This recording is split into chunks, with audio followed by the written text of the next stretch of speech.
Now, a group of asylum seekers have been staging a pavement protest after refusing to sleep 4 people in a hotel room in central London, prompting anger from the neighbours. The group has rejected concessions made by the Home Office and has now been handed a 24-hour ultimatum to accept their hotel accommodation or be made homeless. Joining us now to discuss this is former UKIP leader Henry Bolton. Henry, thanks so much for joining us. What do you make of this? It seems quite extraordinary on the one hand that people who are seeking refuge are complaining about their hotel accommodation, but I guess on the other side of the argument is that maybe trying to squeeze 4 people into a London hotel room is a bit excessive. Where do you stand on this? Well, I stand pretty much where you've just described. I mean, the first thing is that, these are all young men. There are no families there, no women, no children. They're young men.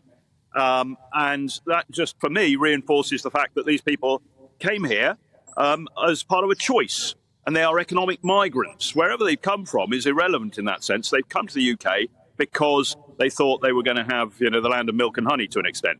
So I've got, to a degree, I've not got a great deal of sympathy with them. But on the other hand, this is also illustrative of the failure of government to have a reasonable plan. First of all, they're in Ilford for 2 years.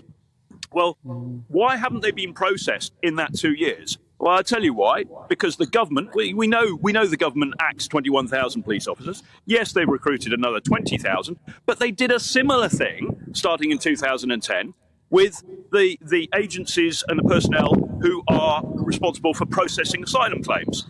What they've not done is replace those numbers. What they've also done is outsource some of it. They've lowered the standards of training for those people. And so, of course, we're going to have a problem processing increasing numbers.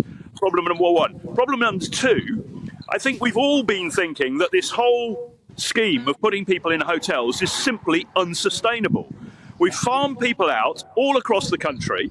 It's very difficult to keep tabs on them. It's very difficult to provide them with any sort of medical or welfare support in a coherent, coordinated manner. This is not the way to do it. Yeah. I've dealt with refugees. Lots of people are saying, Henry, lots of people are saying, gosh, talk about ungrateful.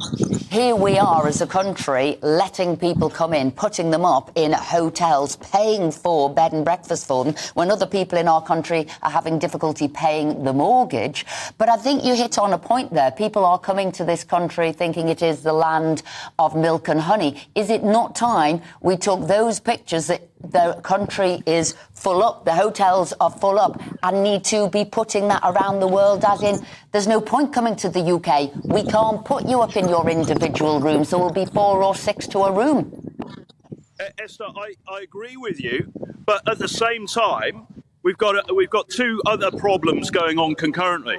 We've got a whole bunch of people who are putting out the contrary message.